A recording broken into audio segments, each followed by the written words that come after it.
Steve, turn the microphone on. That's you then.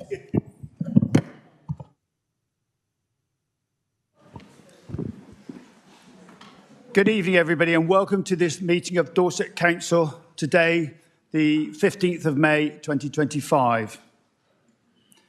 Can I please have nominations for the Chair of Council?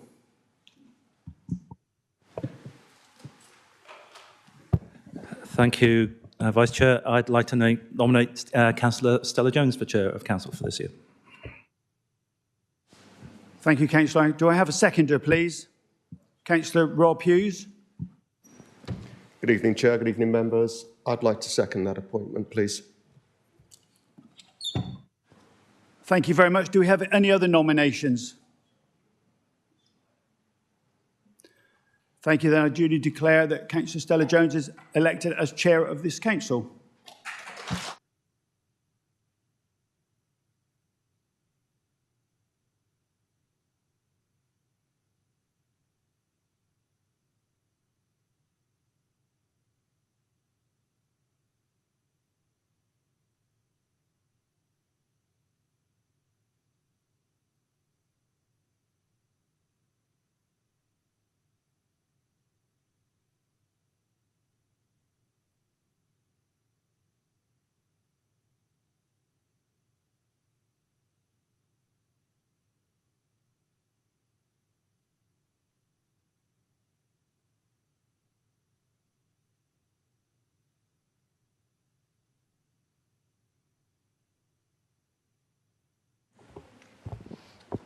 I, Stella Jones, having been elected to the office of Chair of Dorset Council, declare that I take the said office upon myself and will duly and faithfully fulfil the duties of it according to the best of my judgment and abilities.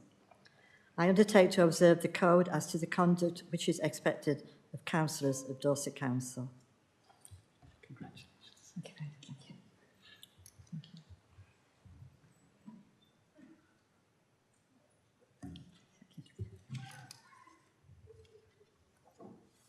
Can I thank you all for supporting me as Council Chair for another year?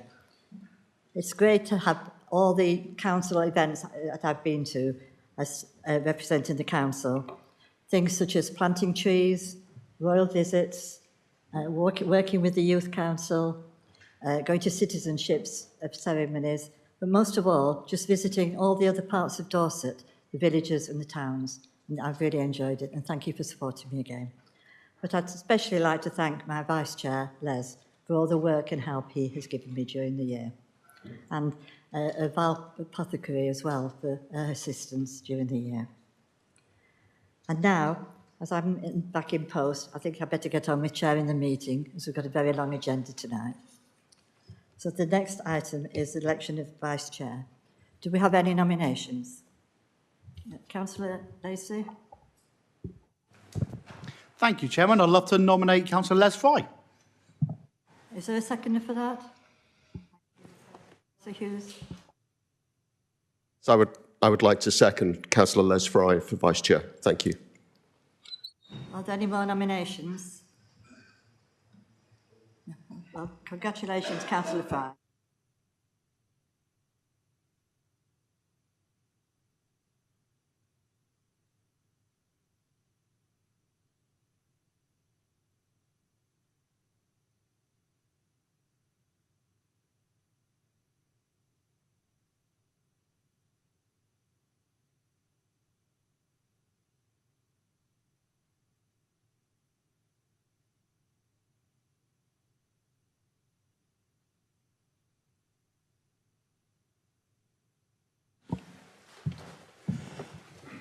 I, Les Fry, having been elected to the office of Vice Chair of Dorset Council, declare that I take the said office upon myself and will duly and faithfully fulfil the duties of it according to the best of my judgment and ability. I undertake to observe the code as to the conduct which is expected of councillors of Dorset Council.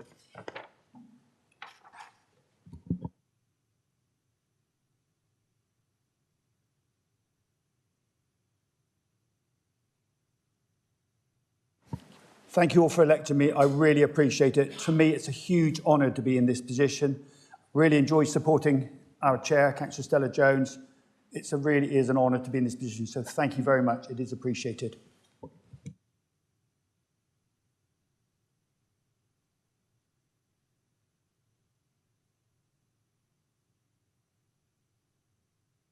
Item 3 on the agenda, apologies. Do we have apologies?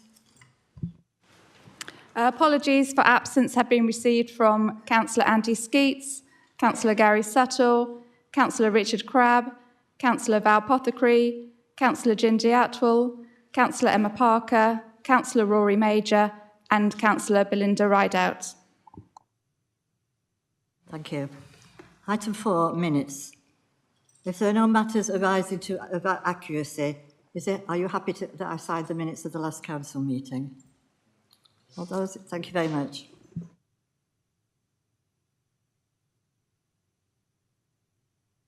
Any declarations of interest? No, thank you. Item 6. Item 6. I'm very sorry to have to report to you the death of Councillor Trite. Bill had been a Purbeck councillor since 1996, a Swanage councillor for more than 34 years and Mayor of Swanage 3 times. He became a member of Dorset County Council in 2009 and was elected as Vice Chair of this council for 2023 to 24. He will be sadly missed. Can I ask you all, if you are able, to stand for a minute's silence in his memory?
Thank you very much. The tributes to Bill will be made at our next full council meeting. I'd now like to introduce the Youth Council, who are going to talk about the United Nations Convention of Rights, and this will be followed, while the Youth Council is still here, will be followed by our first motion. So welcome to the Youth Council. Good evening. We are here this evening to talk to you about the rights of the child. To start, we would like to share a story with you about the rights of the child, written by Mark Martin, Every Child a Song, a celebration of children's rights.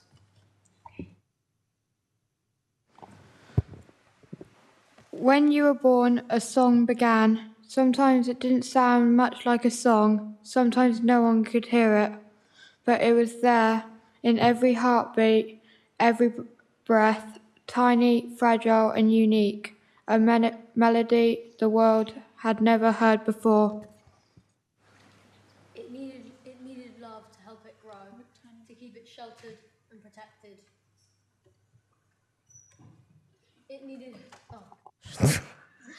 It needed love to help it grow, to keep it sheltered and protected, nourished, cherished, celebrated. It needed naming and belonging, a home to call its own, arms to hold it safe in warmth and welcome. Then, with each new step and word, your song picked up its rhythm. It soared, explored. It learned the blue of sky, the green of leaves, the red of dawn and sunset. All around you, everywhere, other songs are singing. Some are loud, some are quiet. Some sing a single note, and some a symphony. Whatever melody a song sings, each one is true and beautiful, unique and special as your own. No song should be worn away into silence. No song should be drowned out. nor stolen and made to sing the tune of darkness, hate or war. Even amongst the storm and change and danger, every song must be heard above the noise and the chaos of the world, because when every child is born, a song begins. A melody the world has never heard before, unique and tiny, fragile, but never quite alone. For together we raise our voices for the right of every song to sing out loud, bold and unafraid. So small, new song, sing on lifelong, sing love, sing joy, sing freedom.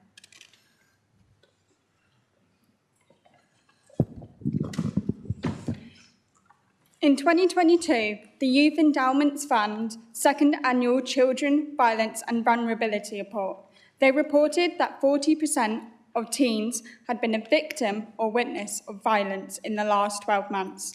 This clearly states that at least one of our rights as a child has been violated. Number 19, protection against violence. Through us as children not knowing our rights, we are more susceptible to having them broken and going unnoticed. This may lead to a child suffering and without knowing what they have gone through is wrong and against the rights which have been put in place by the United Nations. Well, through a recent survey I've conducted through my school on children knowing their rights, I found that through 100 students who have completed the survey, that only 7% of them knew of their rights they had as a child. 70% shown interest in knowing about these rights, and only 65% of students told us that their schools did not tell them about these rights. Out of that percentage, 41% of students had to seek out these rights on their own. Through this knowledge, we can clearly see that the children's rights need to be more known and protected, or otherwise devastating impacts will occur. The United Nations is a federation that almost all countries of the world belong to. Representatives from those countries meet at the United Nations headquarters in New York to talk about universal problems. An integral part of the United Nations work is to improve the lives of children and young people all over the world. To help with this, the UN made a list of the things that every child needs to be healthy and happy and to grow into a good citizen of the world. It is called the UN Convention of Rights of the Child, because every child in the world has a right to get what they need. This includes the right to an education that helps you be the best you can be, no matter who you are and where you come from. We know that we must also respect the rights of others and be responsible for this too. The Convention on the Rights of the Child was adopted in 1989 by 196 countries. A child doesn't have to do anything to have children's rights, and they cannot be taken away. All rights are equally important. At the start of each of our Youth Council meetings, we remind ourselves of the rights of the child. Some articles are more appropriate in that space than others. We talk about Article 12. Article 12 describes the rights of the child to express themselves, to share their ideas, and to give their views and opinions, and that these views will be listened to and considered and respected.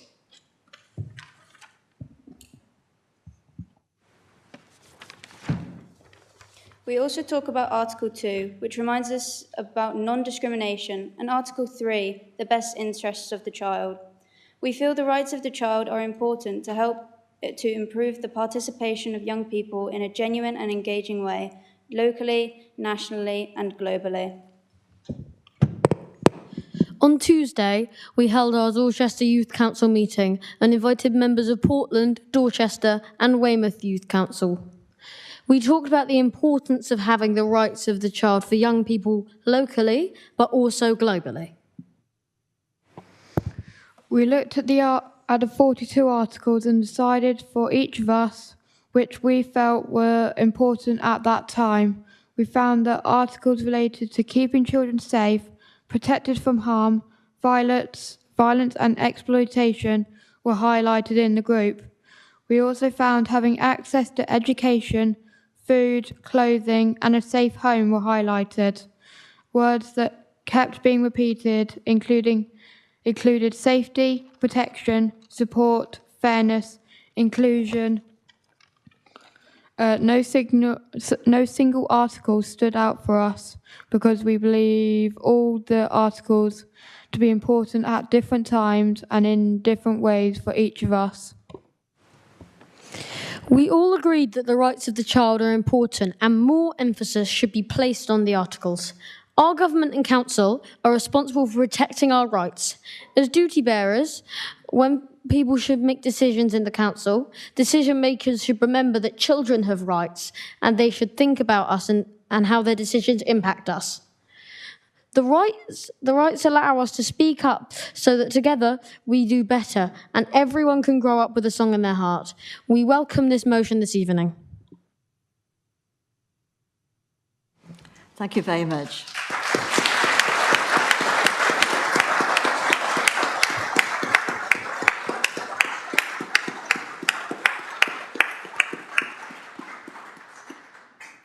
Having heard about the importance of the rights to children, I'd like to ask Councillor Sari House to introduce his motion.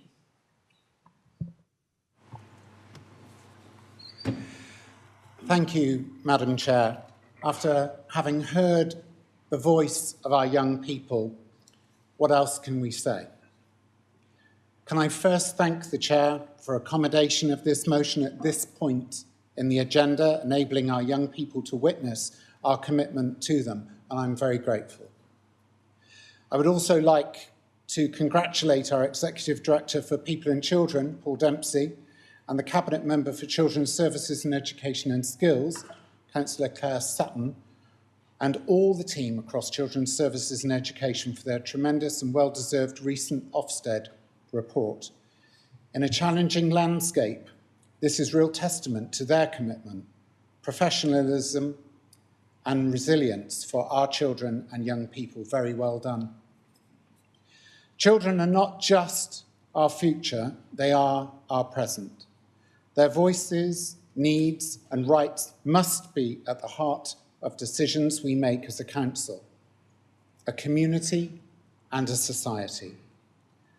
Today, we have a crucial opportunity in this chamber to demonstrate leadership, compassion, and foresight by embedding the principles of the United Nations Convention of the Rights of the Child into everything we do at Dorset Council. The UNCRC is not merely an aspirational document, it's the most widely ratified human rights treaty in history, standing as a universal commitment to the dignity, well-being, and development of every child. It recognises that children, by virtue of their age and vulnerability, require specific protections and the freedom to grow, learn, and thrive in safe, supportive environments. The Convention enshrines rights that are fundamental: the right to be heard, to receive an education, to access healthcare, to be protected from harm, and to participate fully in cultural and social life. As public servants and corporate parents, we have a moral and legal duty to ensure these rights are not just acknowledged, but realised. This motion asks Dorset Council to make a clear public commitment to becoming a rights-respecting authority, an authority that does more than care for its children and young people, but actively empowers them. This is not about symbolic gestures. It's about embedding a culture of respect, inclusion, and child-centred decision-making into the very fabric of our policies and services. We already have a strong foundation with Dorset Council's 10-year plan for children, young people, and families. Now it's the time to strengthen that foundation by explicitly aligning it with the UNCRC. Establishing a Children's Rights Committee, training our workforce in children's rights, appointing rights-respecting ambassadors, and ensuring all council policies are assessed for their impact on children and young people. These are concrete, achievable steps that will make a lasting difference. This is an opportunity to lead with integrity and vision, to say with one voice that in Dorset, we not only care about our children, we listen to them, we respect them, we welcome them into this space, and we celebrate them. We stand up for them, and we act in their best interests. Supporting this motion is not only the right thing to do, it is the smart, just, and responsible thing to do. Let us be a council that puts children's rights at the centre of its purpose. And to that end, I give you this motion. That this council affirms its commitment to the principles and provisions of the UNCRC and integrates these into local policies and practices, complementing the delivery of Dorset Council's 10-year plan for children, young people and families, aiming to be a rights-respecting authority. That we establish a Children's Rights Committee to oversee the implementation of the UNCRC within our authority, ensuring that children's voices are heard and considered in decision-making processes. This will include developing some of our young people as rights-respecting ambassadors, as well as children's rights impact assessment. Signposts, training and awareness programmes for council members and staff on the importance of children's rights and the UNCRC. Engages with local communities, schools and organisations to promote understanding of children's rights and encourage active participation from children in matters that affect them. Declares that the corporate parents as duty bearers, capturing all our children and young people, we uphold the United Nations Convention of the Rights of the Child and identify as a rights-respecting authority. Requires that all policies and procedures and interactions involving our children and young people are mindful of relevant articles from the UNCRC. By adopting this motion, we reaffirm our dedication to creating an environment where all children can thrive, ensuring their rights are respected and upheld in our community. In conclusion, I urge all council members to support this motion to uphold the UNCRC, demonstrating our commitment to safeguarding the rights of every child and young person in our care and fostering across Dorset a society where we can help them reach their full potential. Thank you. Thank you. Councillor Sutton, as seconder, do you want to speak? Thank you, Chair. I'll speak at the end of the debate, if I may. Councillor Kimber. Thank you, Chair, and I thank you for the mover and all of us tonight, especially after the few weeks that we've just had celebrating the end of the war, and so this is so important. I would ask the mover and the seconder to think about how we go much more forward.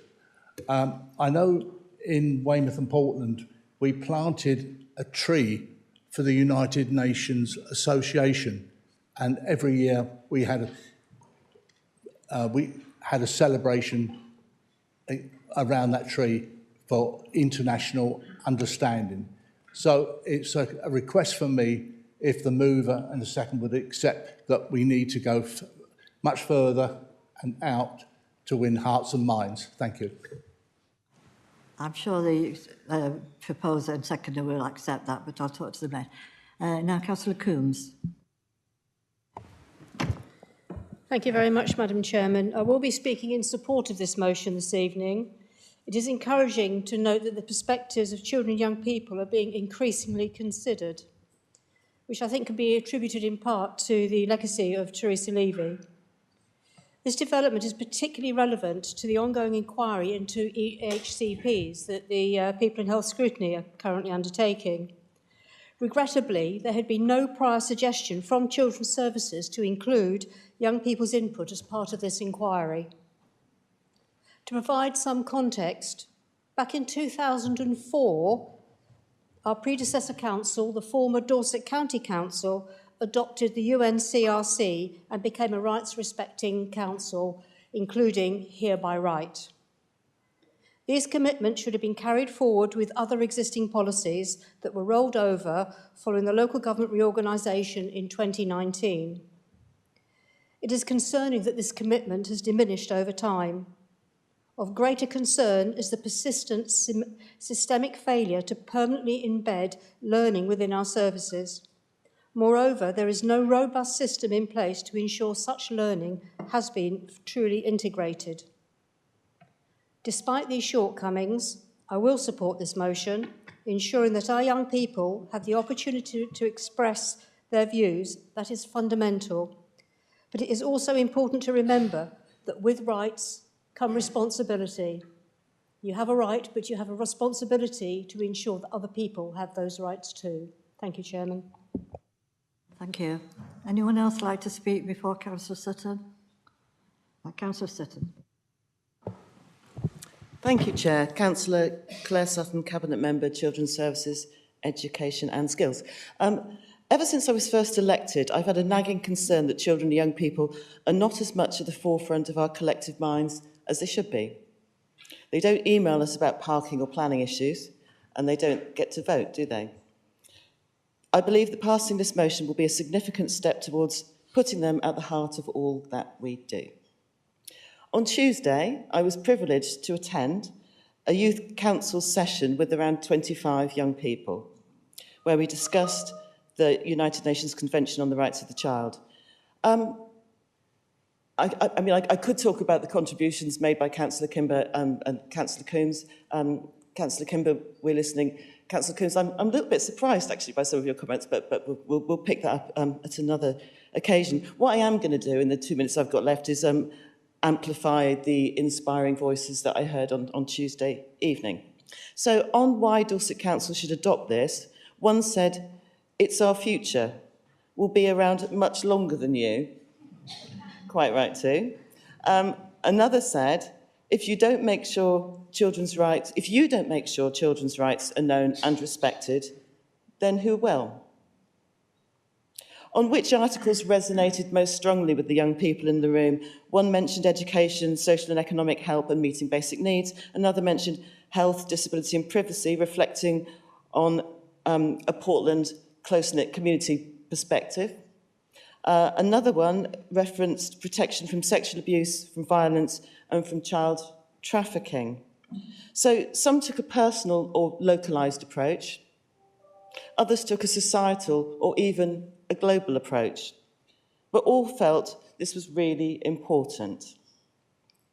I imagine most, if not all of us, will be voting for this. So quickly, why I believe that we should. Firstly, to embed across all departments that we consider children, young people and future generations in all the decisions that we make, whether about bus services, promoting our economy or protecting our environment, for example.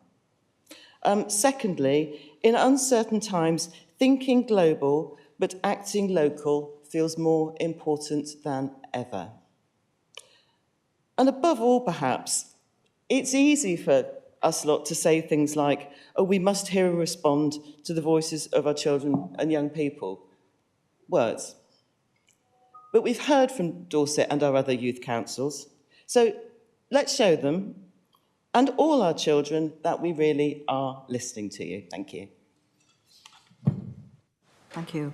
We'll now have a vote on the motion.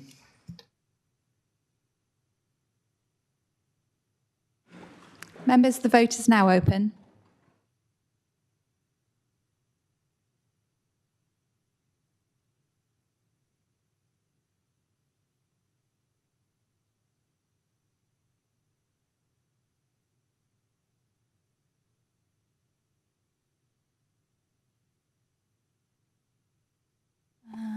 Councillor Robinson, would you mind voting for us again? Thank you.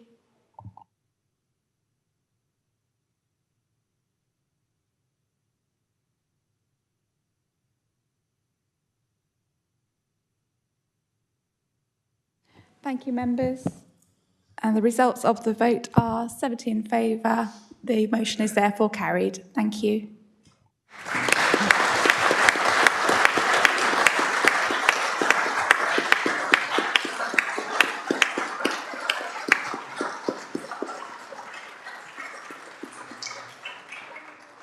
Thank you all for voting for the motion and for the young people of presenting it to us. Look forward to seeing you in a month's time. Thank you.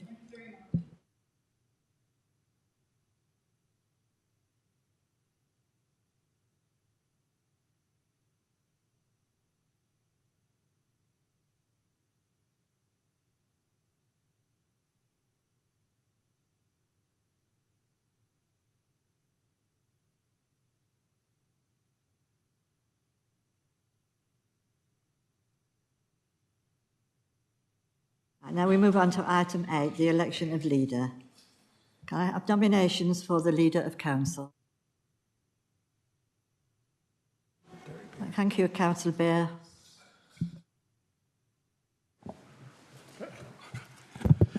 Thank you, Chairman. It's my privilege to nominate Councillor Nick Ireland. He's led this council in an exemplary fashion, fair, honest and with dedication.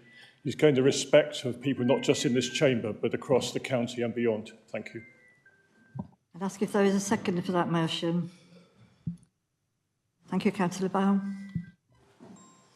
So I would like to second that. I agree with every word that Derek has said. I think Nick's been an excellent leader and I'd like him to carry on. Are there any other nominations?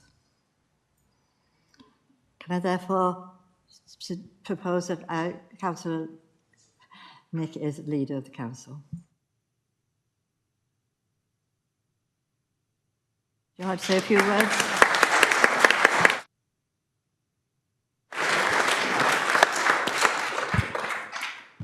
Thank you, everybody. I'll try not to be too long because this is going to be a long meeting.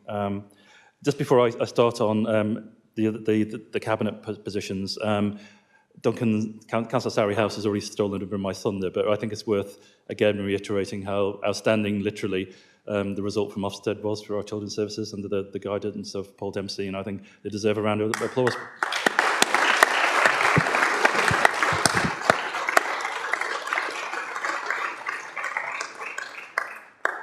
Being a leader, and also my colleagues here on the Cabinet, and for those who've had leadership roles and Cabinet roles before, you'll know it's a huge amount of work. It's a full-time job, literally. And one of the privileges you get in positions like ours is that you get to go places. And I had the privilege of being invited to the Dorset Chamber Apprentice Awards, which were held in Ferndown, and they presented 5 awards for different levels of apprenticeship, and they had a huge number of nominations. And I was there with the Deputy Leader of BCP, for example, and some industry leaders to recognise the importance of apprenticeships to the economy and also to our young people, because it gives them an opportunity to develop their skills and not have to go to university. You don't have to go to a university to succeed in life. And it was really refreshing to see so many young people there, and they were young. We were feeling very old, it has to be said. And it was also hosted by a company, they're called Secure Seal. And to be honest, I've never heard of them before. They've got 4 or 5 sites in the east of the county, mostly in Ferndown, I believe. And they're an example of a successful manufacturing business. They export most of their stuff internationally, over 40 companies. They have an apprentice school, so they have a large number of apprenticeships, and they take them through to degree level if they wish to go that far. And it's an example of how in Dorset, and I know we're discussing the economy later, but there are a lot of really successful companies out there. Parts of our economy, like tourism, that sort of thing, hospitality, they've really suffered under the national insurance increases imposed by the Labour government. I'm trying not to be too political, but you have to be here, and it's wrong. And I can't see how a government can promote growth of business and then hit them with a whammy and an additional tax. But leaving that aside, there are examples of companies out there which are growing and succeeding and providing quality and well-paid jobs to our children, and they should be celebrated. So I'll just quickly go on to the Cabinet. I'm not proposing any changes to the Cabinet at all. I would like to thank my colleagues. They've worked really, really hard for last year in what they do, and also like to thank Councillor Ryan Holloway, who was on the Cabinet last year, for his contribution as well. So I'm just going to go through in alphabetical order. I asked them just one thing they're currently working on. They're working on lots of stuff. And one of my members, Councillor Robinson, didn't quite get the memo and he gave me an essay. But he's doing lots, as he often tells us. But in no particular order other than alphabetical. So Councillor John Andrews will continue with police services and all the other stuff. And he asked me to say he's almost completed the booking system for our HRCs, our household recovery, household recycling centres. And this has been mentioned before. It's going to give us a richness of data. It's basically a booking system, so you have to now book once it's implemented, which is either going to be July or September. We haven't quite decided yet. It'll give us data to manage demand. I think it's fair to say many of our HRCs are not fit for purpose. With that data, it'll enable us to work out what we need to do. It also allows us to essentially close some of them at certain times, because you have to, because they have to move stuff around. And at the moment, there's no demand management, so people come up and they end up queuing. If they know they can't turn up between 1 and 2 on a Thursday, well, they won't. So Councillor Shane Bartlett is going to continue with planning and emergency planning, and he's currently working on habitat mitigation work. We as the Dorset Council have to impose the rules that central government give us, and one of those is mitigation. This is B&G and nutrient credits and stuff like that. And an unforeseen impact has been on the tourist economy. Pop-up campsites these days, they can't do the 28-day rule. They have to actually apply for permission. It's not quite planning permission, but it is permission from Dorset Council. And we have to take into account places like Poole Harbour, nutrients, and that is causing them a huge problem. So Shane's working on solutions to that. Councillor Richard Biggs next to me, he's going to continue as my deputy leader. Thank you, Richard. And he's going to continue, obviously, in property and assets and also economic growth. And the big thing he's working on at the moment, we're setting up an arm's length management company for the Dorset Innovation Park, and we're currently recruiting for that, so he's driving that. Councillor Simon Clifford is going to continue in finance and economic strategy. That's the important bit. He's halfway through a budget review. We've already started the budget review for this year, where we are against the budget we've set. We're only at the end of the first month, essentially. And so we've gone halfway through, I think, to the directorates. I sat in one last week. It was very interesting. So next is Councillor Ryan Hope. He's going to continue in customer, culture and community engagement. And his current focus, or one of his focuses, is the development of this year's cost of living support. It's currently totalling around £1.2 million, and that's derived from the council cost of living budget we put in for this year. Some underspend, I believe, from last year, and the HSF fund. Councillor Steve Robinson will continue to lead adult social care. He did give me a big essay. The one I picked out was, where am I? There you go. So I had to write this down because it's bringing numerous services together under the same mission of our Communities for All objective, with Dorset's place-based partnerships ambitions fitting with the NHS's integrated neighbourhood teams and better fund outcomes, I think is what he said. Next up is Councillor Claire Sutton behind me. She's going to continue the excellent job in children's services, education and skills. And she's working immediately at the moment on there was one recommendation, I believe, from the Ofsted report, which was about the detail and clarity of our offer to care leavers. I think that realistically they tried to find something and they couldn't really find anything, so they picked this. I think we were already working on it, but we're going to tick that box. Councillor Jill Taylor is doing an excellent job with health and housing and lots of other stuff. The big focus for her is basically meeting one of our ambitions, our council priorities, which is delivering quality housing and delivering more of it in an affordable manner. And so her new models of housing delivery paper, which you've seen already, will generate a significant increase in affordable housing across Dorset Council's patch. And the intention is to eliminate the use of B&Bs as well for temporary accommodation. And finally, but no means last, Councillor Ben Wilson, who leads up corporate development transformation. There is an obvious thing I could say, and we're not going to say it, but so what he asked me to say, he's working on the EDI response to the Supreme Court judgment. That's the focus, and there was a communication just yesterday or the day before, which is part of that process. So I'd like to thank the team again, and please give us the help we need next year from the officers. And I'll talk to the opposition. If you've got a problem, and if you want to ask a question, ask them. You don't need to do it in full council. Thank you.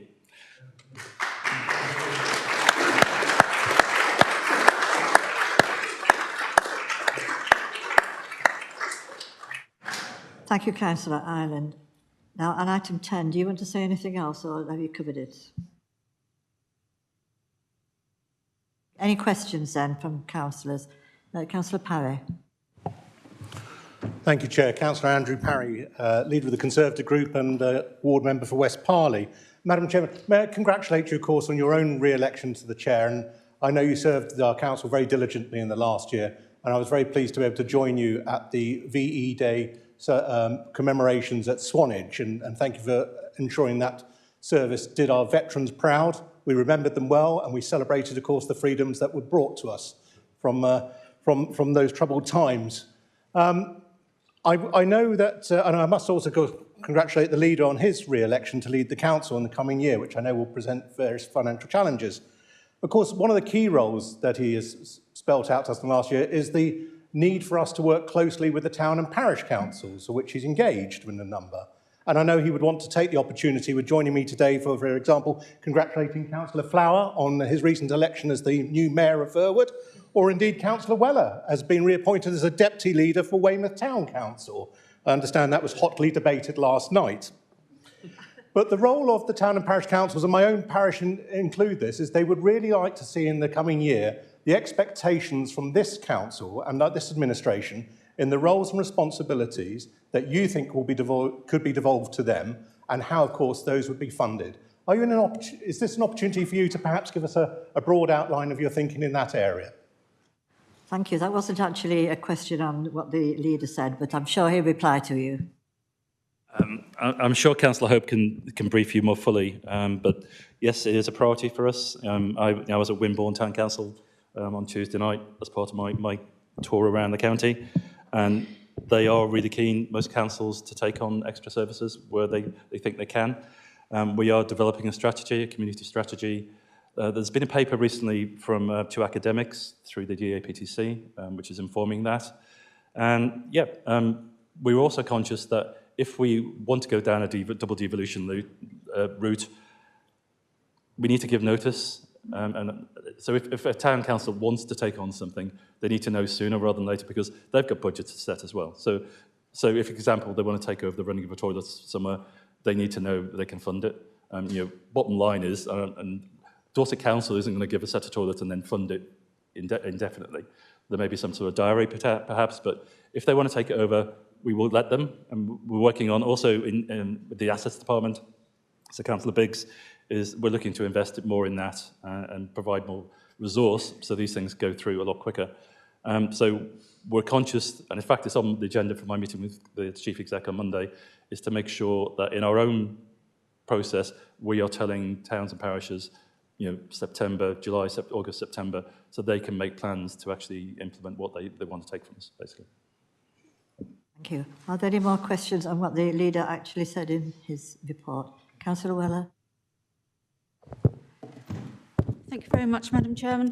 First of all, can I add my congratulations to your re-election, and thank you for all the work that you did last year. I hope that you have an equally successful and happy year this coming year. Congratulations also to Councillor Ireland. I'd like to thank the Cabinet for the emphasis they're now putting upon Weymouth and Portland. We appreciate it. We appreciate the briefing that you're giving the councils there. However, when you were made leader, I emailed you and said that I hoped that you would continue the practice of regular meetings with group leaders in order to keep us up to speed with anything that we needed to know, that you were planning for the future. Your response was that you preferred not to be having too many meetings, and I quite understand that. But your feeling was, if I had a question, I should ask it. I will say again, if I don't know what question to ask. And therefore, letting us know what's happening means that we can ask questions. You've said this evening, ask questions, happy to do so, but I don't want to ask questions that aren't going anywhere. So please keep us briefed more carefully. Thank you. Councillor Ireland. I'm not sure there was actually a question, it was a request. we do put a lot of comms out there, to be honest. And there was one, just today, for example. If you were sat down in my office, I couldn't tell you everything that's going on because, I don't know necessarily everything that's going on or what you would be interested in. There's an awful lot of stuff going on, I can tell you now. And then we had a group meeting last week, and actually some of my group raised a similar issue. If you don't know, you don't know. And part of the solution, I think, is to read the papers for things like overview. Anything we do which has any meaning at all and which is above a certain financial threshold, which is £500,000, has to go through a certain process. And it is a public process, and that is probably the way you need to do it. I'm quite happy if you want to set up a monthly meeting with me. My diary is extremely busy, but if you want to come into County Hall or do it over Teams, I'm happy to do so. But it needs to have value, and if you just rock up, I'll just tell you what I think you need to know, and that'll be it. I'm happy to meet with you, and I'll extend that invitation to any other group leader as well. Thank you, Councillor Ireland.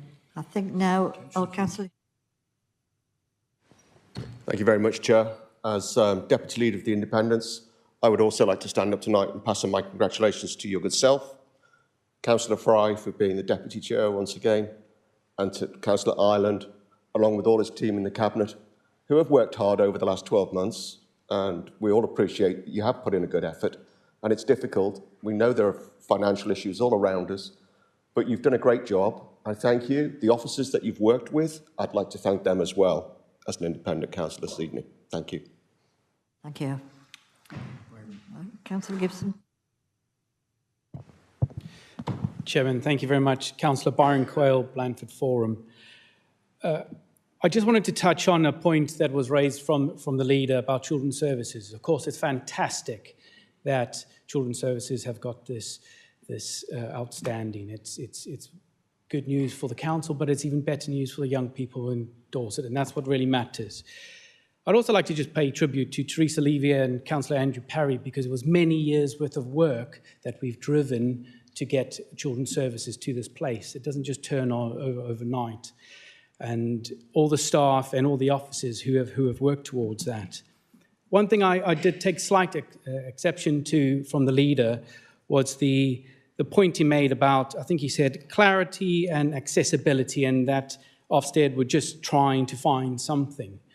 Actually, you can have outstanding children's services and still fail children in Dorset. It happens across the entire country, and always played on my mind, and I know it plays on Councillor Andrew Parry's mind, when we fail that one child.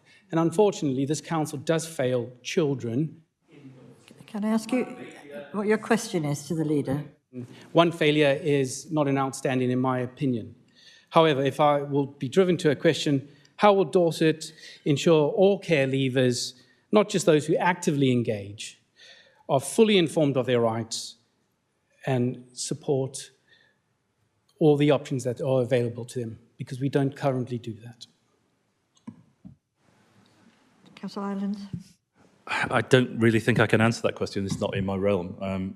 I could say something, but it probably wouldn't be right. So I'm not really allowed in this forum to actually defer it to anybody else. So I think if I ask Councillor Sutton to take that question away and respond at some point. Now I think we will move on to item 11, public participation. We have two questions this evening. The first one is submitted by Denise Montague, who I think is just waiting outside. Sorry, Chairman.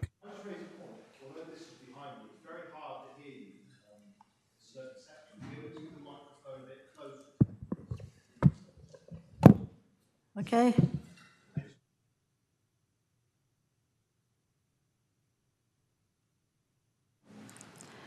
Is Denise Montague waiting outside?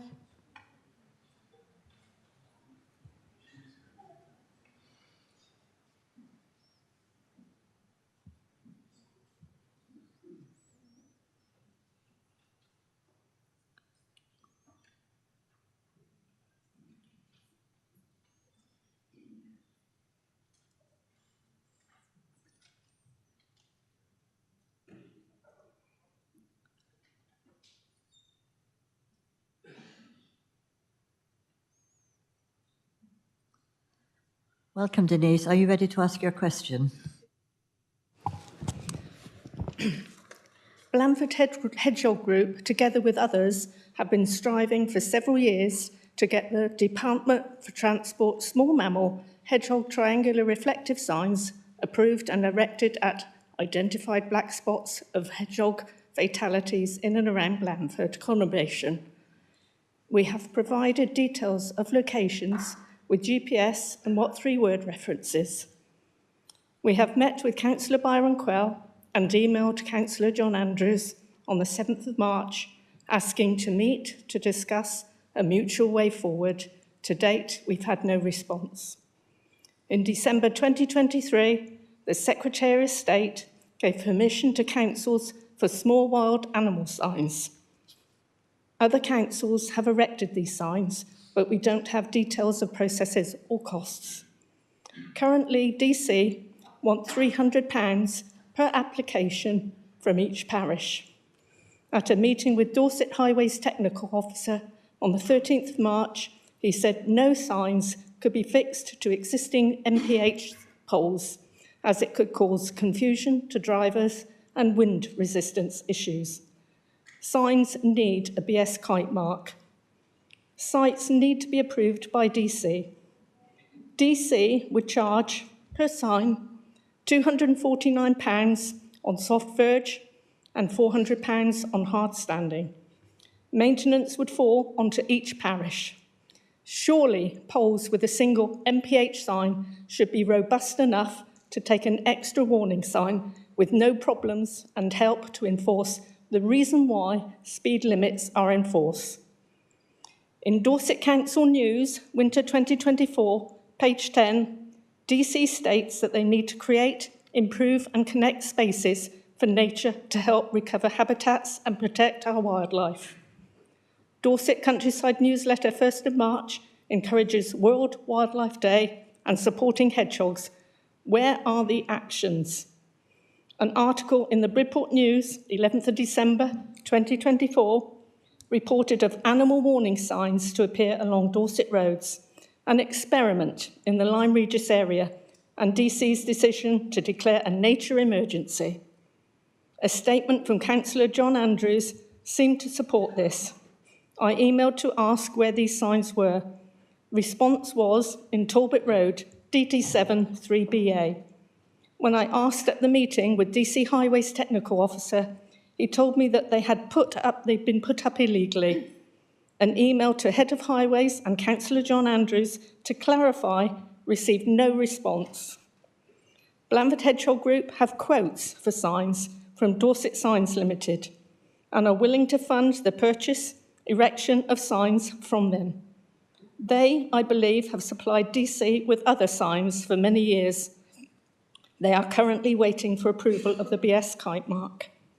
Why are DC putting so many obstacles in the way after declaring that they are working towards improving the state of nature? We still would like a meeting to discuss a way forward. Thank you. I'll ask Councillor Andrews to reply. Thank you very much, Denise, for your question. I absolutely want to see fewer hedgehogs killed on our roads. We need to make sure that any signage is appropriate for the location, which is not as simple as just putting up a salt warning sign. And thank you for the invitation to come and meet with you and the Blandford Hedgehog Group, which I will take up, and I do believe the PA has contacted you today. It would be great that if the meeting could be tied up with some kind of hedgehog release, but I am so hopeful that we can stop hedgehogs being killed. There has to be regulations. The Department for Transport regulations say that we can't put another sign on an MPH sign. And there are standards that we're not allowed to move away from. We have to adhere to. You can't be put off by one sign on top of another. Yeah. And thank you for your question. The second question is from Becky Brookman. Are you ready, Becky? Yep. So mine is councils across the UK are facing severe financial hardship. Alongside increased demand, central government grants have been cut by 60% since 2010. Dorset Council no longer receives hardly any revenue support grant from central government. Staff delivering the services that we all depend on have suffered a 25% real terms pay cut over the same period. Research shows that if government were to fully fund the union's 2025 pay claim, around half of the money would be recouped thanks to the increased tax revenue, reduced expenditure on benefits and tax credits, and increased consumer spending in the local economy. Yet we've only been offered 3.2%, meaning another real terms pay cut. Without dedicated staff, local government will collapse, and without fair pay, councils will continue to struggle and recruit and retrain staff.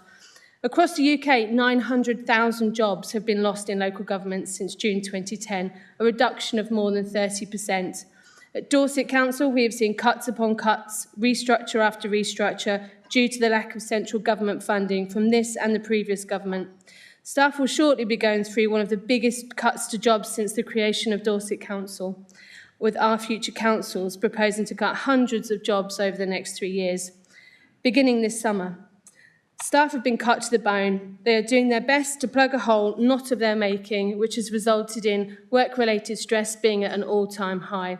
Any further cuts will lead to essential service cuts. Local government has been hit by more severe job losses than any other part of the public sector.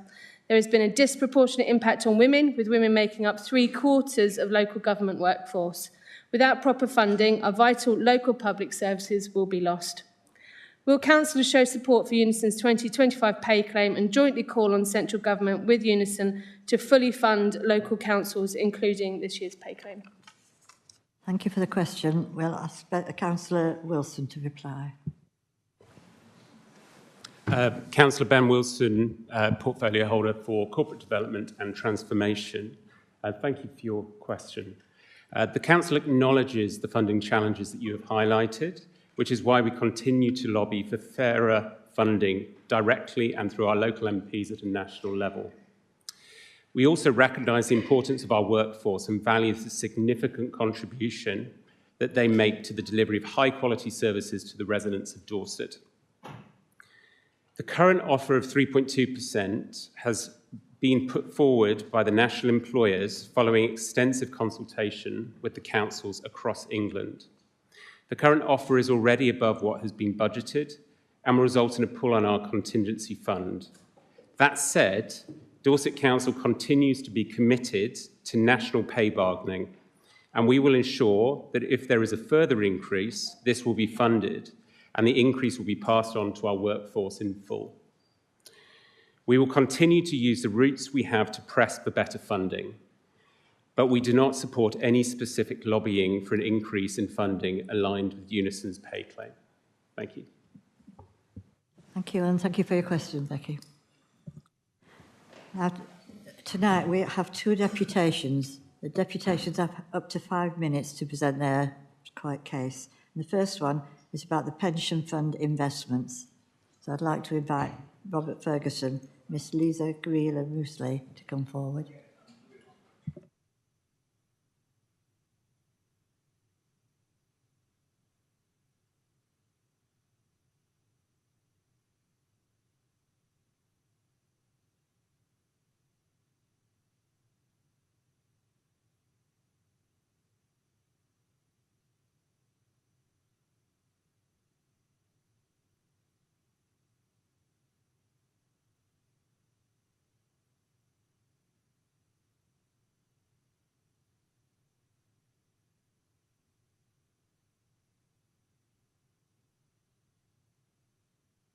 Yes, are you ready to present? I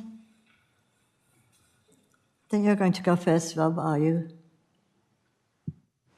My name is Rob Ferguson, Secretary of Dorset Palestine Solidarity Campaign. I'm one of the many Jewish voices that are often not heard on this question. I share this deputation with Lisa Jamila Musli, a woman of Palestinian heritage.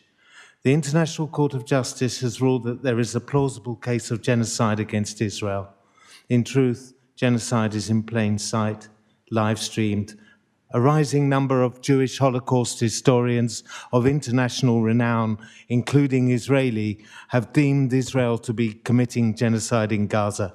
Today is Nakba Day, commemorating the destruction of Palestinian society and homeland in 1948, when the majority of the Palestinian people were driven from their homes. You have before you, therefore, a submission that resonates both with the past and with the present. I hope every councillor has read our submission. As the Financial Times pointed out this week, pensions committees hold the keys to local government's pensions assets. You can vote for the position your pension committee members should take. 10 councils have already done so, and PSC is campaigning across all the local authorities in your Brunel pension pool.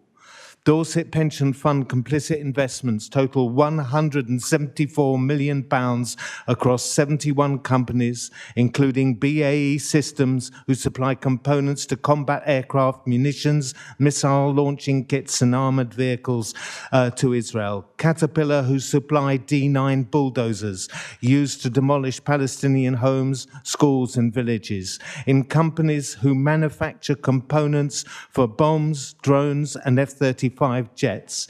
In the Israeli company Elbit Systems, who manufacture white phosphorus, cluster bombs and fleshlight projectiles. All of the above are used systematically against civilian targets today. We are asking that Dorset Council and its representatives on the Pension Committee, 1, commit to divest its pension scheme fund from companies complicit in Israel's genocide in Gaza and violations of international law and human rights, including arms companies supplying Israel and those complicit in Israel's unlawful military occupation of Palestinian land, and to end procurement contracts with companies complicit in Israel's attacks, such as Barclays.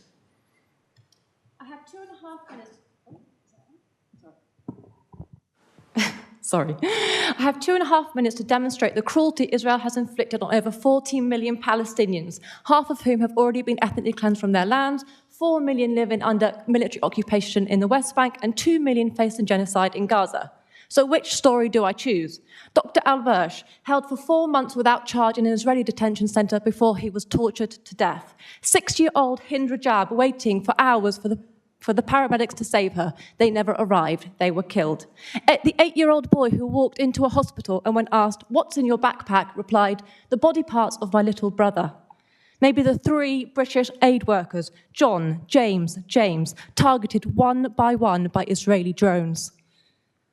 For Doctors Without Borders, their stance is clear. Gaza is a mass grave for Palestinians. The genocide in Gaza is a continuation of 77 years of ethnic cleansing of Palestinians, so I must go back. 2014, 8 boys go to the beach to play football. 4 are killed by Israel in what their ministers call mowing the lawn. 18 years of blockade blocking things such as books, toys and wedding dresses.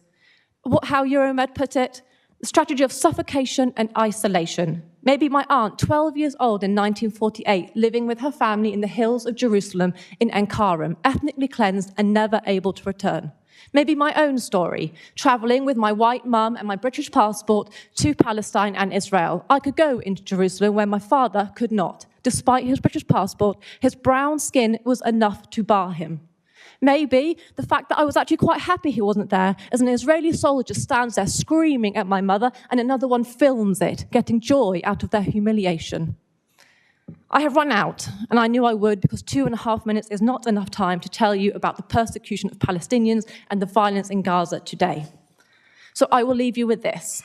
In the last 18 months, Israel has killed 61,000 people, 17,000 children. 90% of Gaza's population has been displaced more than once. 290,000 children are experiencing famine. The UN shelters, hospitals, and even so-called evacuation zones have been bombed. Gaza's health infrastructure has been obliterated. UN experts declare that Israel's starvation camps is a form of genocidal violence. Thank you. You've now had your 5 minutes between you.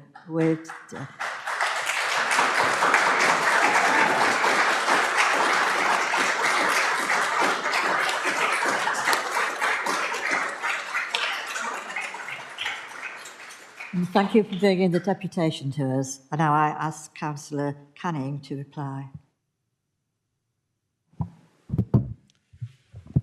Thank you for taking the time to speak to the Council today on what is clearly an important and very emotive subject.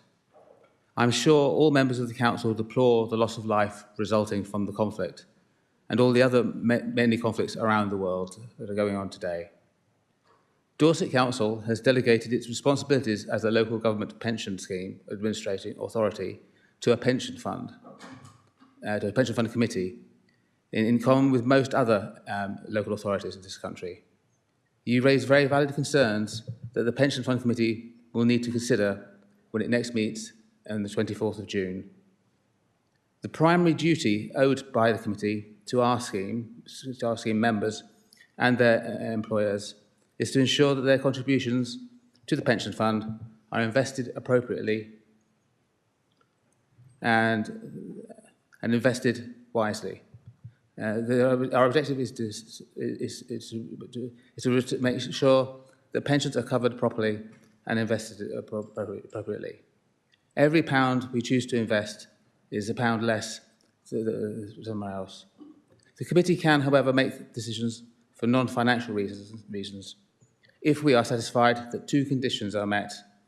One, that there is no risk of significant financial detriment to the pension fund, and two, that it will have the support of the majority of members contributors towards the pension fund. We also have to consider the practicalities of implementing any decisions that we make. So this matter will be considered at our next Pension Fund Committee meeting on the 24th of June, and hope to see you there. Thank you. Thank you for coming.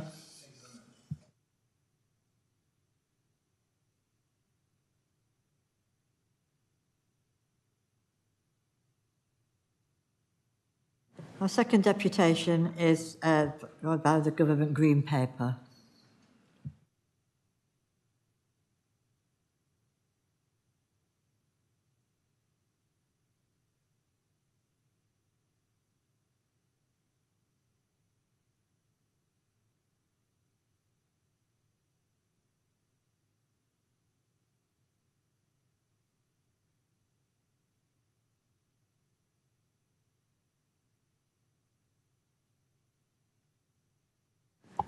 Are you ready? This is for your chance to talk about the Government Green Paper.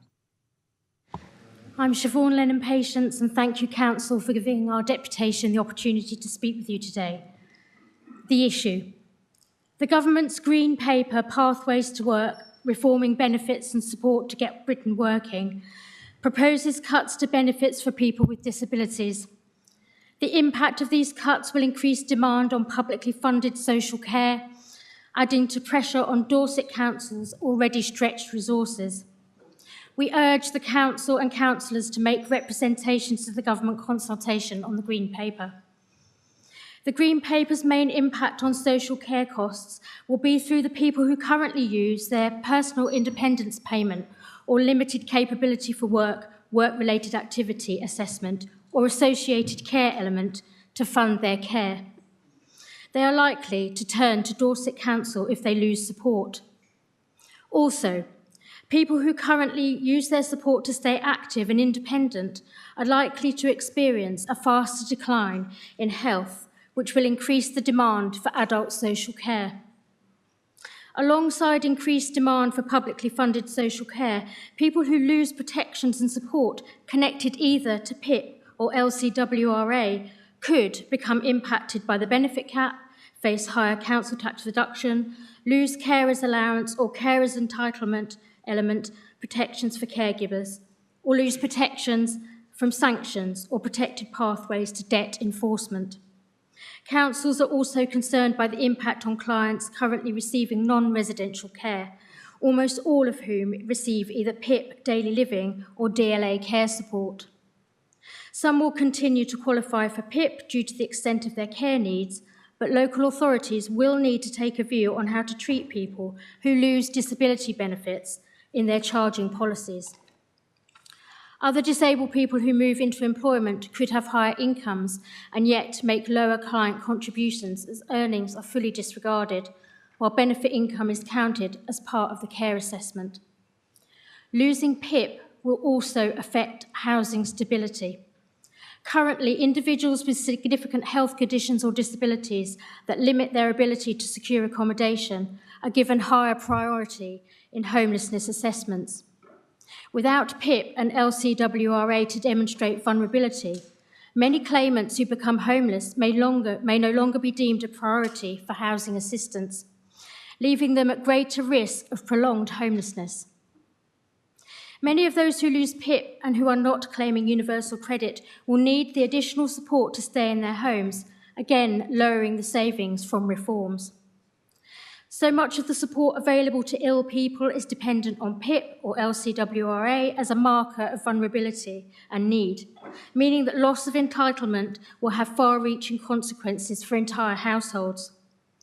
One of the most troubling consequences of these reforms is that seriously ill people who manage to live independently will become invisible within the support system. Up to now, the benefit system has always recognised and supported those too ill to work. These reforms will change this, with the unprecedented consequences of illnesses being unrecognised, unsupported and invisible. However, ignoring illnesses does not make it go away. How will Dorset Council identify people, many with life-limiting illnesses such as cancer or MS, who will lose access to support? Once LCWRA ends and PIP becomes the determining factor for support, there will be no data collected on those who are ill and unable to work. This could effectively erase some of the most vulnerable people from the system entirely, while simultaneously making it more challenging to deliver preventative support or monitor the impact and effectiveness of these reforms. The consultation outlined in the government's paper closes on the 30th of June 2025. It also does not address the specifics of the new system. It cannot fairly reflect the views of people with disabilities and their carers. Of particular concern is that it excludes PIP and their eligibility criteria. It also fails to consult properly on knock-on impacts on other services, such as the NHS and local authorities.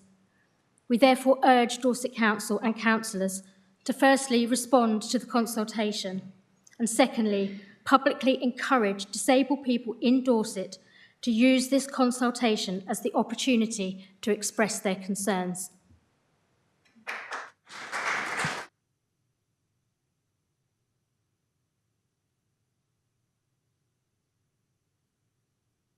Thank you for that. I'm going to ask Councillor Robinson to reply.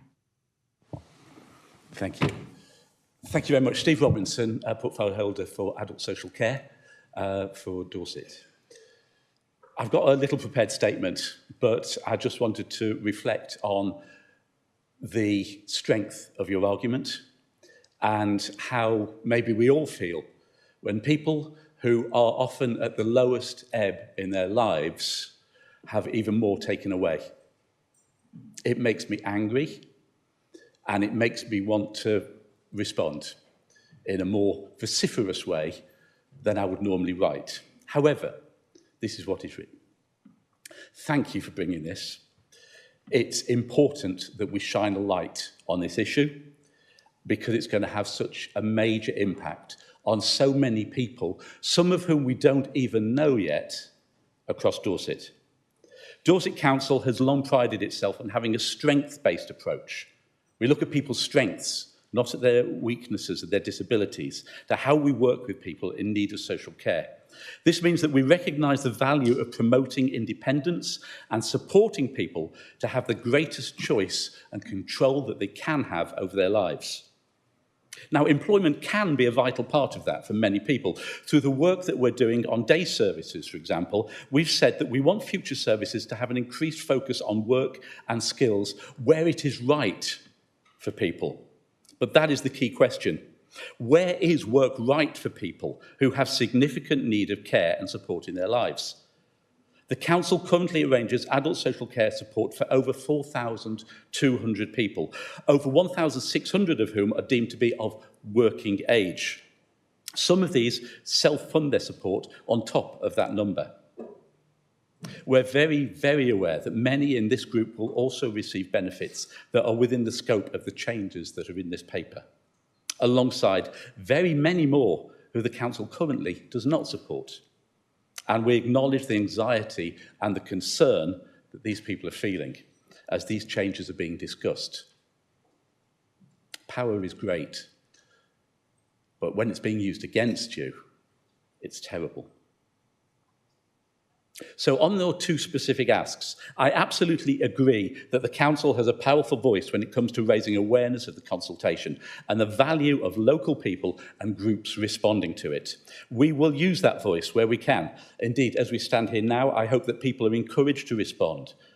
I know that our local voluntary and community sector are already active campaigners in this area for disability rights for people of all ages, and I'm confident that they will also be responding.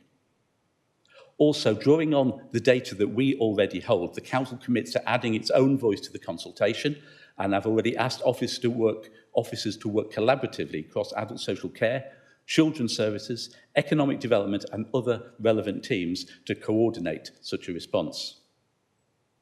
Dorset Council sees the value of work as part of a rich, fulfilling and rewarding life for people who live with disability and mental health challenges. But above all, we also value their broader well-being, the importance of not just surviving, but thriving. It is so important that changes to the welfare benefit system are well-planned and proportionate. So thank you again for bringing the lives of local people with disability and mental health conditions to the fore this evening. Thank you so much.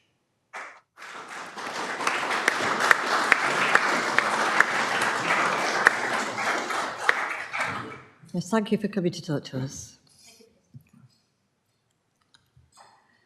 We'll now move on to item 13. Oh, sorry. I'd just like to make a comment on what I found too. Sorry, could you stand up because I can't see you? Yeah, thank you. I'll start again. Thank you. I'd just like to comment. It can only be a point of order. We're not talking about the deputations. We're not debating them. They've just been presented and replied to, but we're not debating this evening.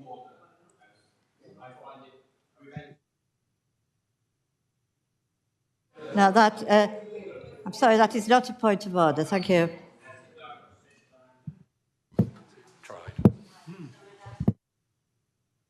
Item 13, the appointments to committees, election of chairs and vice chairs. I'm going to ask our Director of Legal and Democratic to introduce this report. Jonathan. Good evening, members. Jonathan Mayer, Director of Legal and Democratic. One of the functions that you have to perform at your annual meeting is to review and approve the allocation of seats on committees in accordance with the political balance rules, and these are set out in the report before you, and in accordance with the Council's constitution. You must make appointments to committees, joint panels and boards in accordance with the nominations made by political group leaders. And it's also your function this evening to elect the chairs and the vice chairs of the ordinary committees of the Council for the forthcoming year. So we have three recommendations before you this evening. Recommendation A, that the allocation of committee seats and the appointments to committees and joint boards and panels as nominated by the political group leaders be approved for 2025-26. And these are set out in appendices 1, 2 and 3 to the report before you.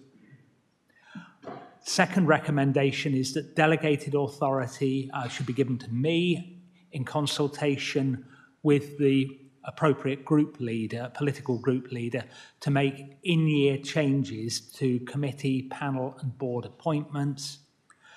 And then the final recommendation is that full council appoints committee chairs and vice chairs for 2025-26. And those nominations that we had before the meeting are set out in Appendix 4. And Chairman, what I was going to suggest, please, is that I ask members now to indicate if there are any different nominations than those set out in Appendix 4 to the report. If there are no different nominations, I think that you can take all of the recommendations before you together. If there are to be different recommendations for those committee chairs and vice chairs, then my advice is that you go to a vote straight away on A and B, we get those out of the way, and then we move to the individual contested committee chairs and vice chairs. So the question, Chair, is whether there are any alternative nominations to those set out in Appendix 4, please. Thank you. Are there any other nominations for chairs and vice chair? Right, thank you. Then we can take the vote as a whole on A, B and C together. So recommendation of the vote.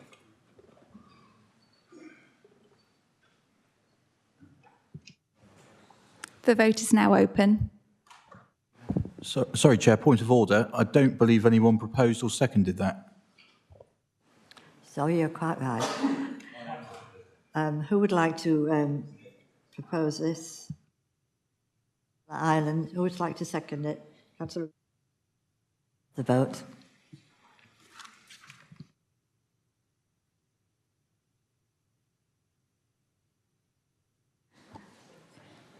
Councillors, if you've already voted, that's fine. We haven't closed the vote, so yeah, please vote now.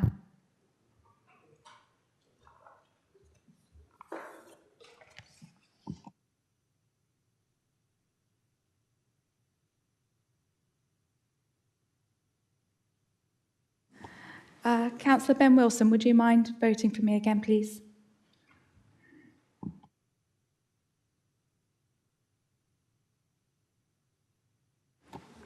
Thank you. The vote is now closed. 69 in favour and 2 abstentions. It's therefore carried. Thank you. Thank you.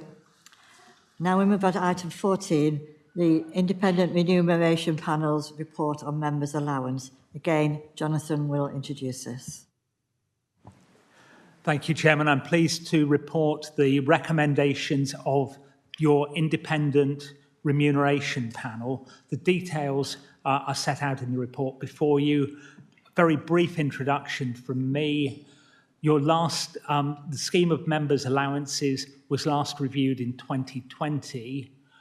We're required to carry out a periodic review. This is a fundamental review of the entire scheme. You have in front of you a report from the 3 members of the Independent Remuneration Panel. They've set out their credentials in that report. We're fortunate to have an experienced panel in Dorset, Mr. John Quinton, Martin Varley, and Keith Broughton. Chairman, I'd like to thank them for a particularly detailed and I think helpful report, and to thank all of the members who contributed to the work of the panel. A number of members were interviewed and gave their views to help the panel in arriving at their recommendation. The panel have asked in particular that credit should be, sorry, I'll come back to that point. Particular credit should go to Lindsay Watson for her work in assisting the panel. Chairman, it is the convention, but not a requirement, but a clear convention that the recommendations, because these are recommendations from an independent panel, are accepted by the council, but it is open to members to disagree with the panel if you wish to do that. Thank you. First of all, I ask if we've got a proposer for this. Councillor Ireland. Thank you, Chair. I'm happy to propose the recommendations as set out, and I believe Councillor Parry is going to second. Councillor Parry. Yes, indeed, Madam Chair. Happy to second the proposal on the basis it has been drafted in an independent manner. Anyone like to ask questions, debate? I think we'll go straight to the vote then.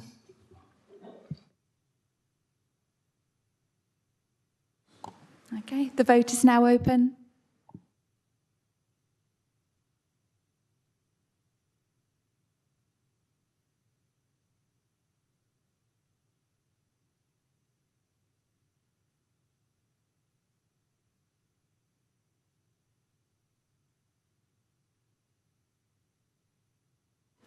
Councillor Julie Robinson, would you mind pressing your button again for me? Thank you.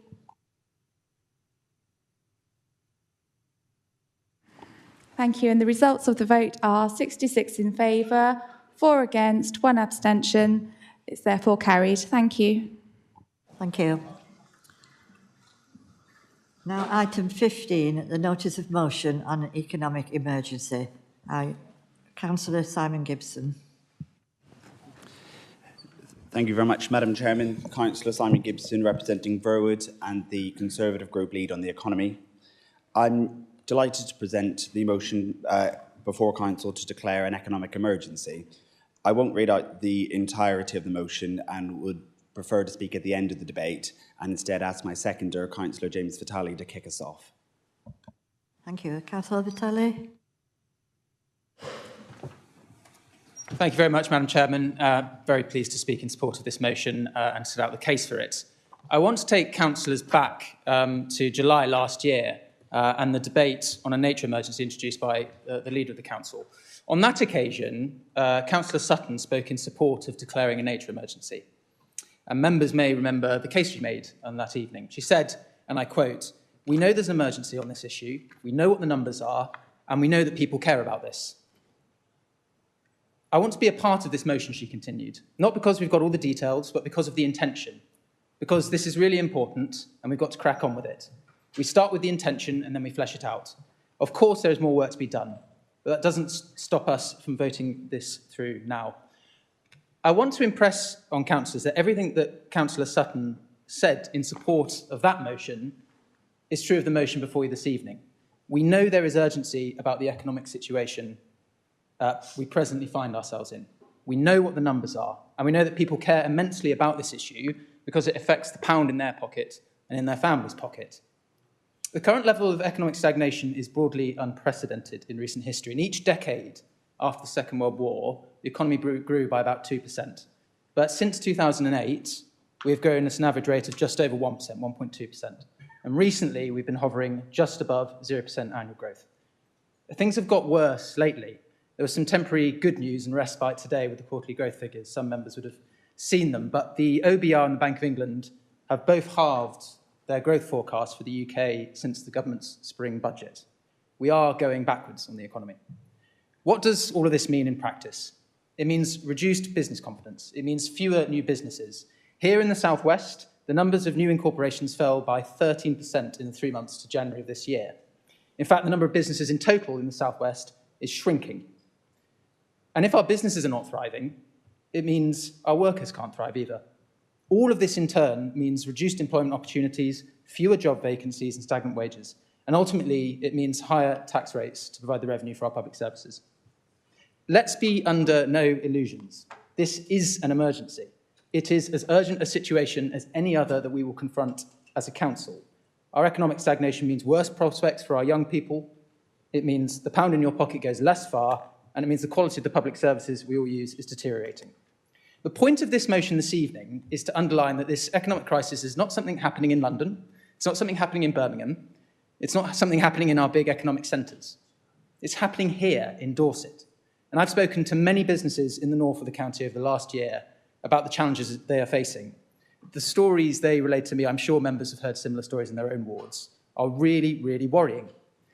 A large employer in my ward, for example, tells me that with tax changes and the increase of the minimum wage, his costs have risen by £150,000 a year. Another family-owned business tells me that the increase in national insurance means they're having to think about pulling back from all those community-orientated things that they do in the area, like local deliveries for people who are not very mobile and the cafe they run, just to keep the lights on.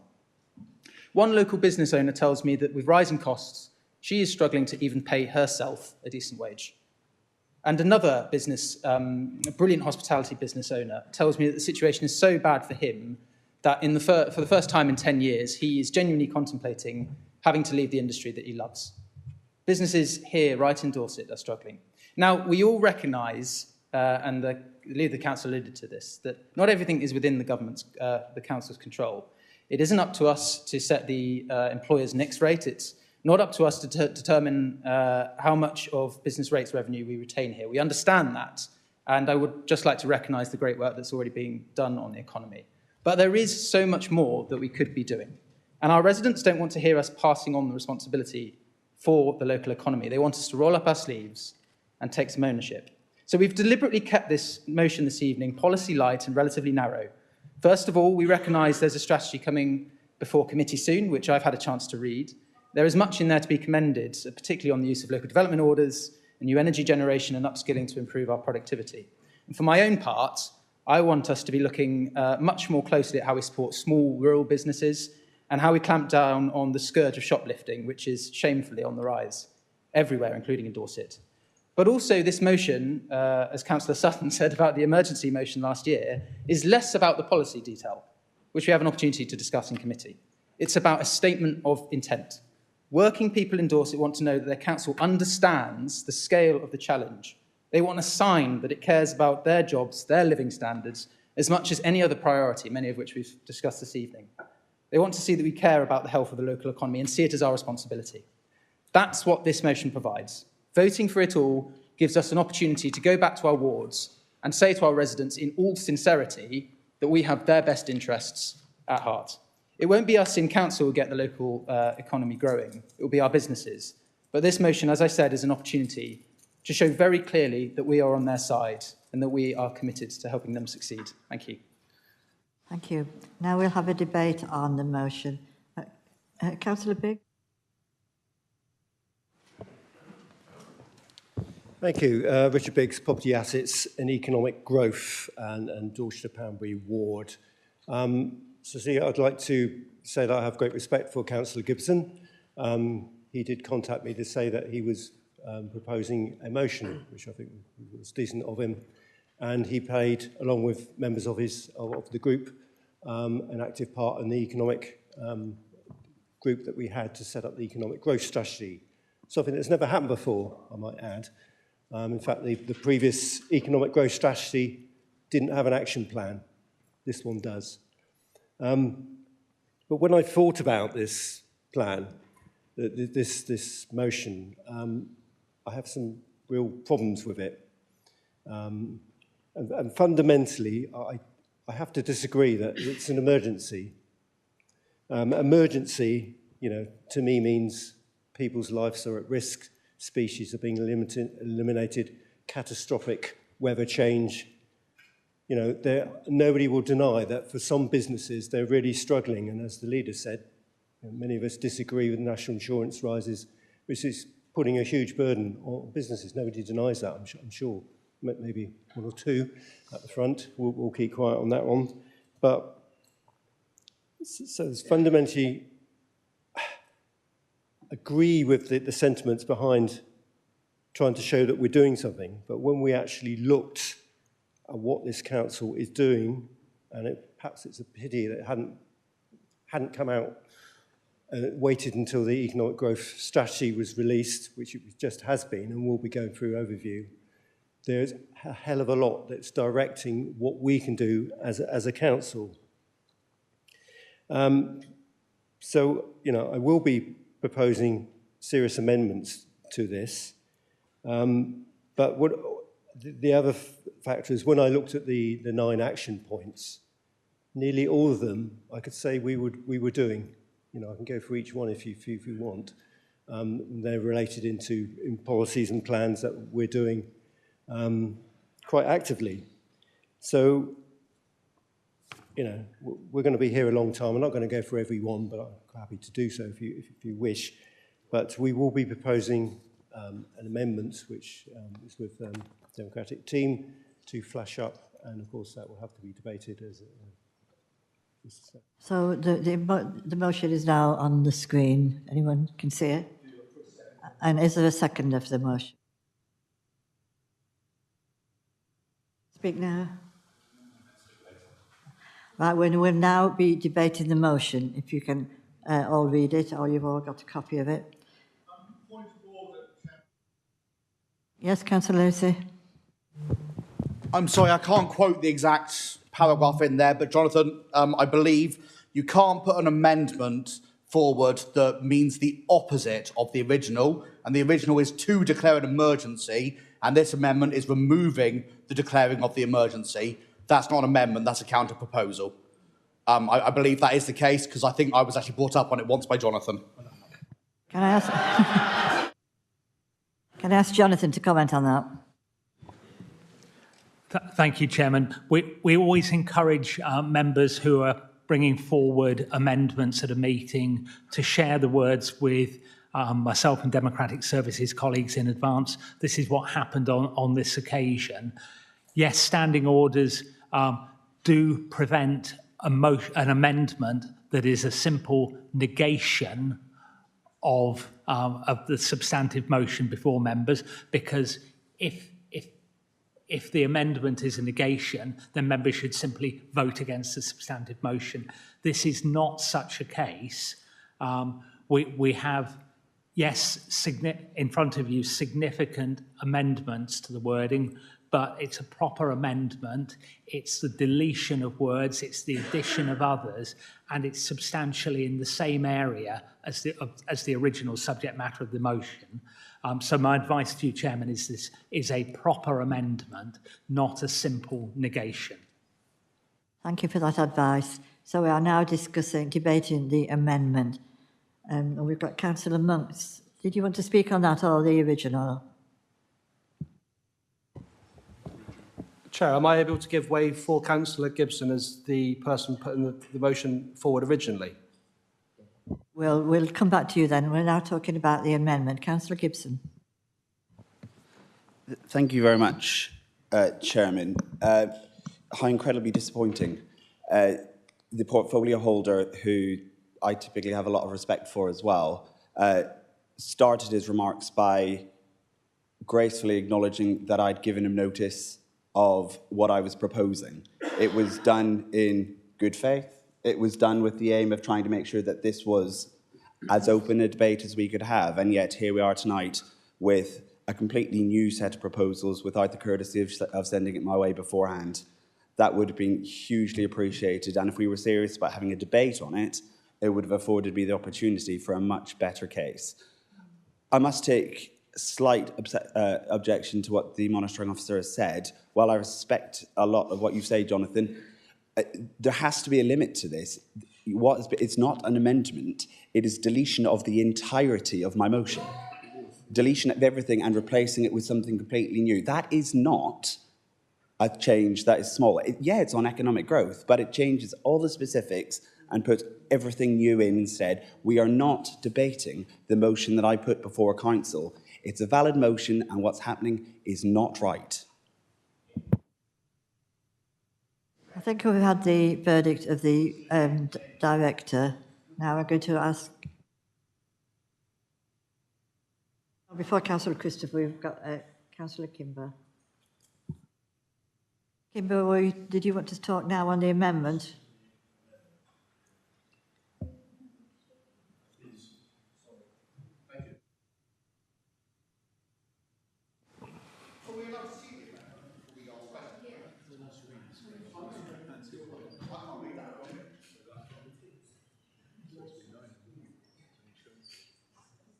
Are you ready?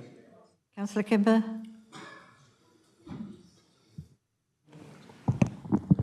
Thank you, Chair, fellow councillors.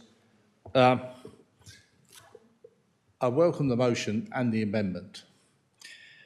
I wanted to go back a few years. When we lost the Portland Naval Base, and going back to that history, we lost a lot of workers, and the workforce lost many, many jobs. The local council at the time formed an economic committee, and we felt at the time that we didn't always understand readily what's going on out there. I know Councillor Flowers and I will both agree on the importance of apprenticeships and what's going on. We were both apprentices that came through those ranks. And I think one thing we would both agree on is the importance of more and more apprenticeships, giving our young people a future. This is what I believe is so important. We've had a presentation from our Youth Council tonight, which really talking about the need for a future. So I welcome, if you like, the notice of the motion and the amendments so we can start to, but give it some consideration, an economic committee. Now, what we did at the time, we didn't just hang about in committee rooms debating. We went out, spoke to major employers, people that had a lot of responsibility. I had a lot of responsibility for people's future and livelihoods. So that's my point, Chair. So thank you very much. Before we do anything else, I think it's very difficult for people to read this amendment. So we're going to have a 2 or 3 minute break while Susan puts this onto your laptops. Is that right? It's like, yeah, you've done it. Yeah. Right, Councillor Lacey, it's a point of order again? No? Right.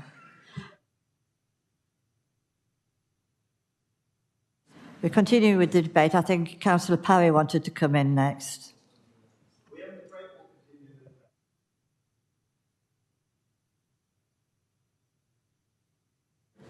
Well, it seems that you need a 5 minute break to read it, so we'll have a 5 minute break until 17 minutes past.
Can I just say the reason we haven't restarted the meeting... We haven't restarted the meeting as we're waiting for the monitoring officer, Jonathan, to return, and here he is.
Right, thank you for having that extended break, and we are back in business now, and I'm going to, I think Simon would like to say something first. Simon Gibson. Thank you very much, Chairman. I've been a councillor in one form or another for 18 years, and I must admit to you, never been so disappointed in how procedures come to pass. I put this motion in good faith. I acted with as much courtesy as I'd hoped I would, and wasn't afforded any of that in return. The fact that the monitoring officer and his team have come up with the judgment that somehow the deletion of an entire motion and replacing it with an entirely new motion is valid under the Constitution reflects poorly on our Constitution, not on the monitoring officer, whose judgment I do respect. But what has happened here is quite clear. A motion to declare an economic emergency and to show that we understood what our businesses were going through has been completely rewritten at the 11th hour, even though the requirement on the Constitution on me requires 10 clear days to do so, is a twisting of what the Constitution is intended to do. I am incredibly upset that the Deputy Leader of this Council, who I did hold in tremendous esteem to this point, has done so.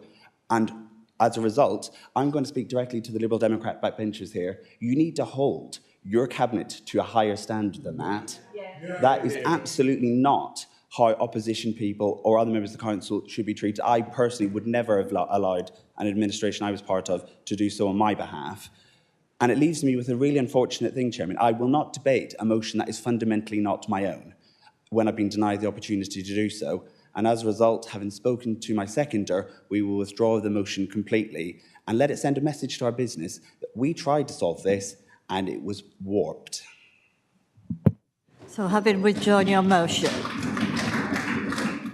I think that is the end of the discussion altogether for everyone. I don't think, Councillor Parry, we need... Unless you're the seconder for the motion. I need to advise you, Madam Chairman, on the basis of what I've heard from my colleague, the leader opened up his discussions tonight by saying, come and talk to us. You don't need to challenge us in council, come and talk to us. My colleague did exactly that. And there has been a complete twisted perversion of my colleague's motion for nothing other than petty party politics at the highest level. Therefore, I instruct and I lead my group out of this chamber this evening, and I will seek an urgent meeting with yourself and the Vice Chair, and we will resolve this. Right, that is the end of the debate on this, and thank you all. You're going out without your questions. We've got your questions, yes. That's interesting.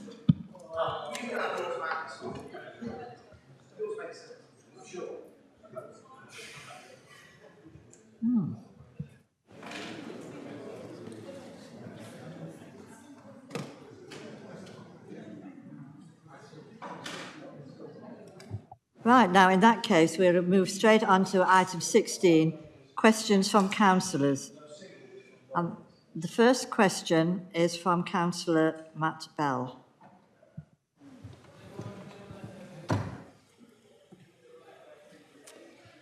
Thank you very much. Councillor Matt Bell, Radipole Ward. I am extremely concerned by the widely reported increase in ketamine use across the country. There have been incidents within the Dorset Council area which have unfortunately led to hospitalisations, lifelong health concerns and, tragically, death. The Assistant Coroner of Dorset, Richard Middleton, has raised concerns within a Prevention of Future Deaths report about the highly addictive nature of ketamine and the emerging epidemic of ketamine cystitis, otherwise known as ketamine bladder, in young people.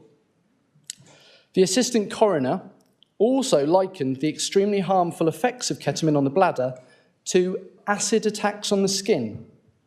He further stated, patients seen by urologists are abusing the drug to the extent required to damage the urinary tract to the point of requiring major reconstructive surgery. The only way patients know how to relieve their symptoms is with ongoing ketamine use. A vicious cycle develops, worsening the urological condition and reinforces dependence on the drug with high rates of relapse. I'm grateful to the neighbourhood policing team who have been conducting regular patrols on identified hotspots. The team have also met with many young people involved with ketamine use, as well as their parents and carers, to educate them about the persistent and devastating effects of this highly addictive Class B drug. Officers have also actioned a warrant at an address, during which a large quantity of ketamine was recovered and removed from the distribution network. I thank all the officers involved for their crucial and ongoing efforts to remove the scourge of ketamine from my community and other communities across the county. Please, can the Cabinet Member for Health provide reassurance that Dorset Council is working proactively alongside partner organisations to break the cycle of ketamine dependency, destroy distribution networks, and to reduce the harmful effects of ketamine within our communities? Furthermore, will this council commit to supporting the campaign to upgrade ketamine to Class A status? And I ask Councillor Taylor to respond. Thank you. Councillor Jill Taylor, Cabinet Member for Health and Housing and Ward Member for Chickerell. First of all, thank you very much for your question, Councillor Bell. It's really poignant, I think, at the moment. Ketamine is currently classified as a Class B substance. Earlier this year, the Home Office sought advice from the Advisory Council on the Misuse of Drugs, which is the ACMD, regarding the potential for reclassification. The ACMD is expected to review the evidence and make their recommendation by autumn 2025. I'm really, really hoping that they will put it up to a Class A. The fact that it's a Class B at the moment is frankly ridiculous. Substance misuse is a cross-cutting theme for the Community Safety Partnership, which I chair, and the Council's operational community safety teams work closely with neighbourhood policing teams to understand and tackle local issues. In addition, the Council is actively addressing the growing concerns related to ketamine use in collaboration with the Combating Drugs Partnership Board. Clarity, Dorset's first lived experience recovery organisation, is supporting the development of a local communications campaign to highlight the risks associated with ketamine use. We have issued a briefing and are hosting a webinar for frontline staff to educate them on the risks of ketamine use and ensure they are aware of the harm reduction strategies. It's interesting, it is sort of moving across the country. Ketamine use in some of the big cities is really, really serious. We're lucky in here in Dorset, but its use is still here and its use is increasing. We are working closely with the local urology department, pain specialists and our commissioned drug and alcohol treatment service, REACH, to develop an integrated care pathway for those experiencing bladder side effects from regular ketamine use. REACH offers support to anyone struggling with substance abuse. Please get their information out there. They're a fabulous service. They have seen an increase in adults and young people seeking help for ketamine use. Throughout May, REACH will be running a campaign to highlight the harms associated with ketamine use. Anyone can seek support by contacting REACH directly, and I'll put the telephone number into the notes for this meeting, but just for anyone listening online, it's 0800 043 4656, or by email at sw_inforeach, which is all one word, at waythrough.org.uk. And I would encourage anyone who is aware of people who have got this problem to bring it forward as soon as possible and seek help. Thank you very much for the question. Thank you for that. Do you want to come back with a supplementary on that? I'd just like to thank Councillor Taylor and move on to my next question, if I may. Good question. Councillor Matt Bell, Radipole Ward again. I've recently received 2 community-driven requests for the installation of CCTV within Radipole Ward, specifically for locations outside the front skate park and on Lodmore Hill.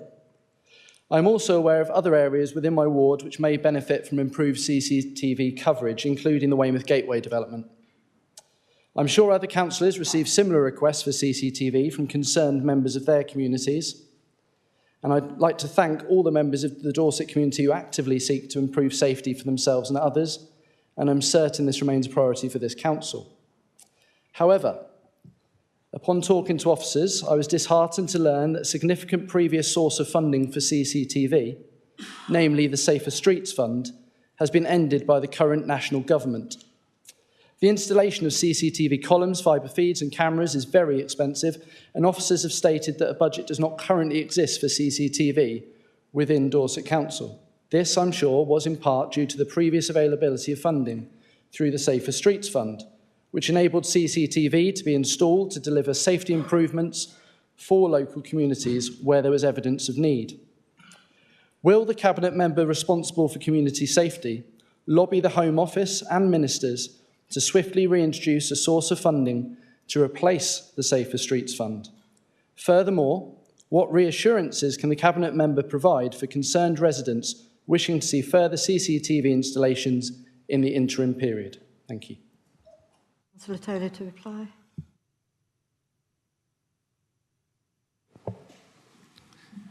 Councillor Jill Taylor, Cabinet Member for Health and Housing, which also includes community safety. First of all, thank you very much for your second question. Very much appreciated. Dorset is fortunate to have a good network of public space CCTV at key locations, maintained and operated by the Council's Community Safety Service. Over recent years, CCTV has been extended and improved by successful bids made in conjunction with the Police and Crime Commissioner to the Safer Streets Fund.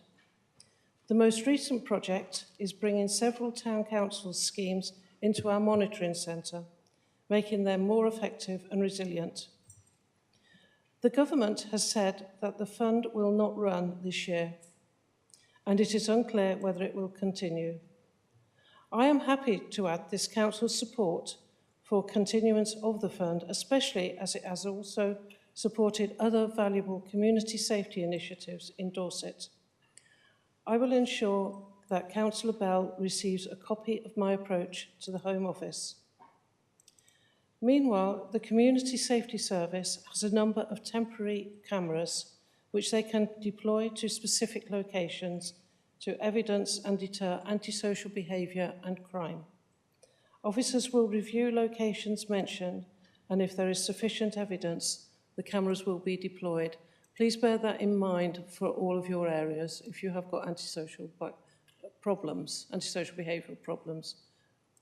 we have got a community safety team who may be able to help. Thank you. Councillor Bell, do you want a supplementary? No, just say thank you for the response, and I look forward to the communications you described. Thank you. Thank you. The next 5 questions have been submitted by members who have left the chamber, so they will get their replies online. So we now move on to item 17. There are no urgent items. Item 18, no exempt business. So thank you all for staying for the whole length of the meeting, and I do wish you a good journey home. And don't have bad nightmares about the meeting.